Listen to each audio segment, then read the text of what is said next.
ગીર સોમનાથ, જૂનાગઢ, ખેડા જિલ્લામાં પણ વરસાદ નોંધાયો। નવરાત્રી પહેલા સૌરાષ્ટ્રમાં પ્રી નવરાત્રીનું ધોવાણ કરવા માટે મેઘરાજા પહોંચ્યા।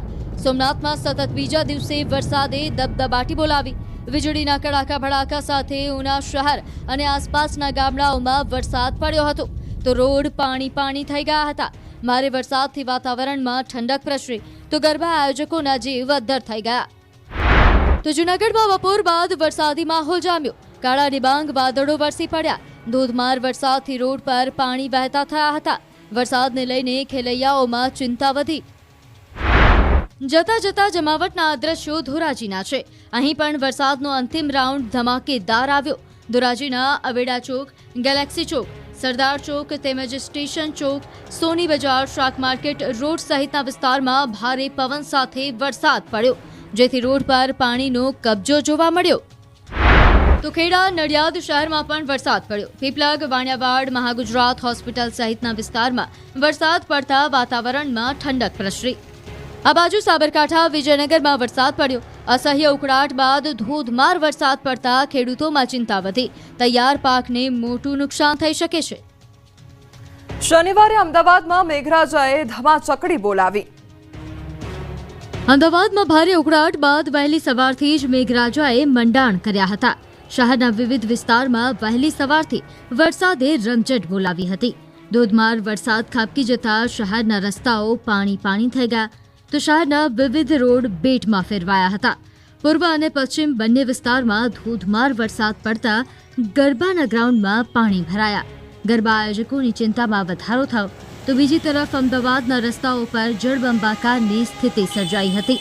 મોટાભાગના રોડ પર પાણીએ કબજો જમાવી લેતા વાહન ચાલકો ફસાયા હતા। નવરાત્રી પહેલા જ વરસાદી માહોલના કારણે ખેલૈયાઓની ચિંતામાં વધારો થયો।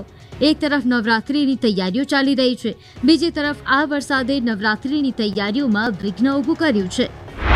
તો શહેરના શાહ આલમ વિસ્તારના દ્રશ્યો પણ જોઈ લો। સવારથી જ અહીં વાદળોએ ડેરો જમાવતા આખો વિસ્તાર બેટમાં ફેરવાયો હોય તેવા અહેવાલ પ્રાપ્ત થયા છે। જો કઈ રીતે વરસાદી પાણીએ રોડ પર કબજો જમાવ્યો છે। રોડ પર ઘૂંટણસમાં પાણી ભરાતા વાહન ચાલકો અટક્યા હતા। એટલું પાણી ભરાયું કે રિક્ષાના પૈડા પણ થંભી ગયા।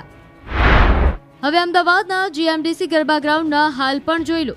નવરાત્રીને હવે બસ 2 દિવસ જ બાકી છે ત્યારે અમદાવાદમાં વાઇબ્રન્ટ નવરાત્રી 2025ની તૈયારીઓ અંતિમ તબક્કામાં ચાલી રહી છે। ત્યારે જ મેઘરાજાએ વરસતા જીએમડીસી મેદાનમાં પાણી અને કીચડ જમા થયું। જીએમડીસી ગ્રાઉન્ડમાં વરસાદના કારણે ઠેર ઠેર પાણીના ખાબોચિયા ભરાઈ ગયા છે તો કેટલીય જગ્યાએ મેદાનમાં કીચડ જમા થઈ ગયો છે જેને ટ્રેક્ટરની મદદથી દૂર કરવાના પ્રયાસો થઈ રહ્યા છે।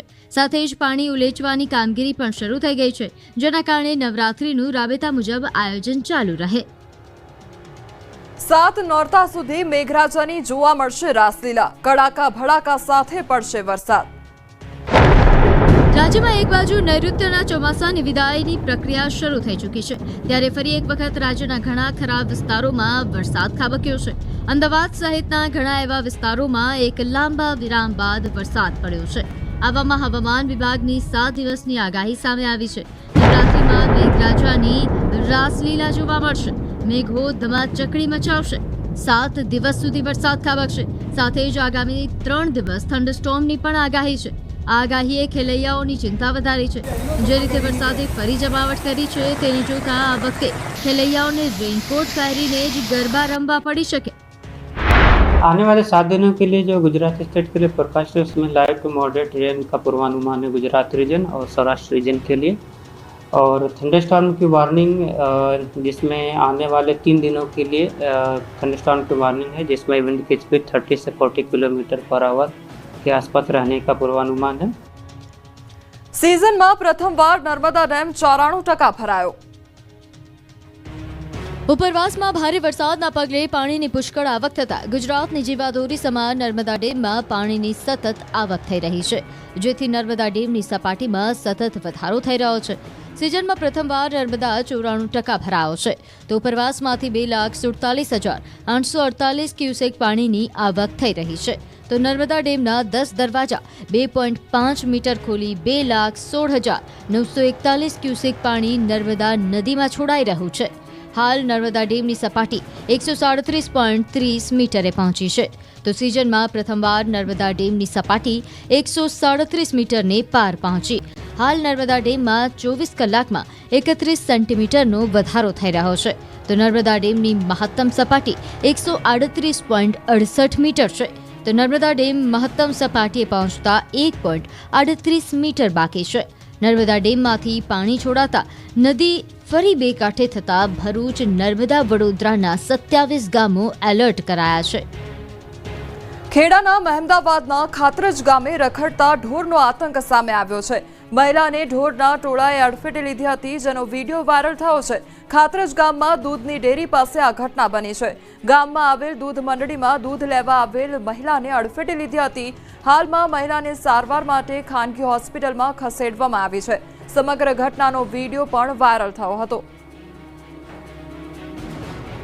તો મહિલાને અડફેટે લેવાનો આ મામલો સામે આવ્યો છે, તે અંગેનો વિડીયો પણ સામે આવ્યો છે. તો રખડતા ઢોરોનો આતંક જોવા મળી રહ્યો છે, જેના કારણે સ્થાનિકો હેરાન પરેશાન થઈ રહ્યા છે.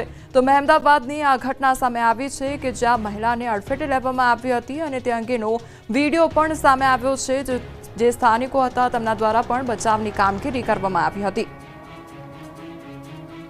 વઢવાણ તાલુકામાં 5 થી વધુ ગામોમાં ભૂંડ અને ઘુડખરના ત્રાસથી ખેડૂતો ત્રસ્ત થયા. રોજ ભૂંડ જેવા વન્ય પ્રાણી 25 ના ટોળા એકી સાથે આવે છે. અમારા છોટા 8 વીઘાના કઈકા હોય, એક જ રાતમાં બધું ખાઈ જાય છે. 6 વાગ્યાનો આવ્યો ભૂંડા કાઢવા, 2 કલાક મેં ભૂંડા કાઢ્યા તો ભૂંડા ના નીકળ્યા. પછી મારા ભાઈ આવ્યા એટલે ભૂંડલા સાહેબ કાઢ્યા, અને કાલ રાત્રે સાહેબ ભૂંડલા આવ્યા. પ્રમ દિવસે ભૂંડલા એટલું નુકસાન કર્યું હોય ભૂંડલાની કીધી ના પૂછો. એક પણ ઝીંડવું નથી રવા દીધું કે ફાલ બધો આડો કપ્પા પાડીને ભાંગીને ખાઈ ગયેલા છે સાહેબ. આ એક ગામનો ત્રાસ નથી. મેમકા, હાંકરી, ભડિયાદ, જાપોદર, ખજેલી આ બધા ગામમાં નકરા રોજડા, ઘુડસર અને ભૂંડાનો જેટલો થાય કે આમ અમે તગરવા જઈએ તો મને આમાં કરવા આવે. તો અત્યારે વન ખાતાને એટલું અમારે કહેવાનું કે આનો જલ્દી નિકાલ લાવો તો આ ખેડૂત કંઈક 2 પાંદડે થાય. વઢવાણ તાલુકાના મેમકા, વાડલા, સાંકળી, ભડિયાદ, જાપોદર સહિતના ગામોમાં સીમ વિસ્તારમાં ઘુડખર અને ભૂંડના ત્રાસથી ખેડૂતો તોબા પોકારી ગયા છે. સીમ વિસ્તારમાં પશુઓના ત્રાસથી કપાસ, મગફળી, તુવેર સહિતના પાકમાં વ્યાપક નુકસાન થઈ રહ્યું છે. ઘુડખરની વસ્તીમાં સતત વધારો થતા ઘુડખર હવે અભયારણ્ય વિસ્તાર છોડી ગ્રામ્ય વિસ્તાર સુધી પહોંચી ગયા છે. ઘુડખર અને ભૂંડ 1-2 નહીં પરંતુ 25 કે તેથી વધુના ટોળામાં ખેતરોમાં ઘૂસી જાય છે અને ઊભા પાકમાં ફરી વળે છે. કપાસના ઝીંડવા ખાઈ જઈ કપાસના પાકમાં મોટા પ્રમાણમાં નુકસાન પહોંચાડી રહ્યા છે. ઘુડખર અને ભૂંડના ત્રાસથી ખેડૂતોને સતત ખેતરોમાં રખોપું કરવાની નોબત આવી છે. ખેડૂતોએ મહા મહેનતે અને મોંઘા ભાવના બિયારણ અને દવાનો છંટકાવ કરી તૈયાર કરેલ પાકનો ઘુડખર અને ભૂંડ એક જ રાતમાં સત્યાનાશ કરી નાખે છે, જેમાં ખાસ કરીને નાના ખેડૂતોની હાલત કફોડી બની છે. આ અંગે વન વિભાગના અધિકારીઓને રજૂઆત કરવા છતાં વન વિભાગે કોઈ કાર્યવાહી કરી નથી, જેથી આ કાયમી સમસ્યાનો ઉકેલ લાવવામાં આવે તેવી ખેડૂતોની માંગ ઉઠી છે. આ તરફ છોટાઉદેપુરમાં વીજ ધાંધ્યાથી ખેડૂતો પરેશાન. ડોલે ડોલે પાકને પાણી પાવા મજબૂર બન્યા. એક રાજ્યના વિવિધ ભાગમાં વરસાદથી ખેડૂતો ચિંતિત છે, તો છોટાઉદેપુર પંથકમાં વરસાદ નહીં પરંતુ વીજ ધાંધિયાથી ખેડૂતો ધંધે લાગી ગયા છે. ગરમીનું વાતાવરણ સર્જાતા ખેતી પાકોને સિંચાઈ આપવું જરૂરી બન્યું છે, પરંતુ ખેડૂતોને વીજ પુરવઠો નિયમિત નહીં મળવાને કારણે ખેતીના ઊભા પાક સુકાઈ રહ્યા છે. હાલ છોટાઉદેપુરના ગામડાઓમાં સ્થિતિ દયનીય છે. મધ્ય ગુજરાત વીજ કંપની ખેડૂતોને વીજ પુરવઠો પૂરો પાડવામાં તદ્દન નિષ્ફળ નીવડી હોય તેવો ખેડૂતો આક્ષેપ કરી રહ્યા છે. તો પ્રી મોન્સૂન કામગીરીના નામે પણ મીંડું જોવા મળી રહ્યું છે. ચોમાસા પહેલા કોઈ કામગીરી નહીં કરવાના કારણે વીજ લાઈનો ઉપર વેલાઓએ કબજો જમાવી દીધો છે, જેથી વીજ લાઈનમાં ફોલ્ટ સર્જાતા વીજ પુરવઠો ખોરવાયો છે. વીજ કંપનીના અધિકારીઓ નિયમિત વીજ પુરવઠો આપે તેવી ખેડૂતોની માંગ છે. ટ્રાન્સફોર્મર નહીં બદલાતા પોતાના ખેતરમાં ટામેટીના પાકને બચાવવા દરરોજ સવાર સાંજ ડોલમાં પાણી લાવી છોડે પાણી રેડી પાકને સિંચાઈ આપી રહ્યા છે. ડુંગળીના ભાવ તળિયે પહોંચતા ખેડૂતો, વેપારીઓ ચિંતિત. એક તરફ શાકભાજીના ભાવ આસમાને પહોંચી જતા ગૃહિણીનું બજેટ વેરવિખેર થઈ ગયું છે, તો બીજી તરફ ગરીબોની ગણાતી કસ્તુરીના ભાવ કોડી નથી જતા ગરીબ વર્ગને મોટી રાહત મળી છે. છેલ્લા 2 મહિનાથી ડુંગળીના ભાવમાં મોટો કડાકો આવ્યો. હોલસેલ બજારમાં જે ડુંગળી અગાઉ 20 થી 25 પ્રતિ કિલોના ભાવે વેચાતી હતી તેના ભાવ ઘટીને હવે 10 થી 12 રૂપિયા પ્રતિ કિલો થઈ ગયા. આ ભાવ ઘટાડાને કારણે ગ્રાહકો અને ગૃહિણીઓને મોટી રાહત મળી, પરંતુ ખેડૂતોને વેપારીઓમાં ચિંતાનું મોજું ફરી વળ્યું. વેપારીઓના મતે ભાવ ઘટવાનું મુખ્ય કારણ નાસિક અને મધ્યપ્રદેશમાં ડુંગળીનું પુષ્કળ પ્રમાણમાં થયેલું વાવેતર છે. આ વિસ્તારોમાંથી સતત નવી ડુંગળીની આવક થઈ રહી છે, જેના કારણે બજારમાં પુરવઠો વધી ગયો અને ભાવ નીચે આવ્યા. વેપારીઓના મતે હજુ આવતા સમયમાં ભાવ વધે તેવી શક્યતા નથી, એટલે સ્થાનિક ખેડૂતોને પણ ચોકલેટ બિસ્કિટ કરતાં પણ ઓછા ભાવે પોતાની ડુંગળી વેચવા મજબૂર થવું પડી રહ્યું છે.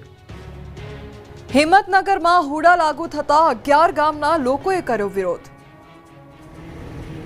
રાજ્ય સરકાર દ્વારા સાબરકાંઠા જિલ્લાના મુખ્ય મથક હિંમતનગરમાં અર્બન ડેવલપમેન્ટ ઓથોરિટી લાગુ કરવામાં આવી છે. જો કે આ બાબતે તાજેતરમાં જ તંત્ર દ્વારા ડ્રાફ્ટ પ્લાન પણ જાહેર કરી દેવામાં આવ્યો છે અને ડ્રાફ્ટ પ્લાનમાં આસપાસના 11 ગામોનો સમાવેશ પણ કરવામાં આવ્યો છે. જો કે આ હુડાનો અમલીકરણ થાય તે 11 ગામના વ્યક્તિઓને મંજૂર ન હોવાનો વિરોધ પણ શરૂ થઈ ચૂક્યો છે.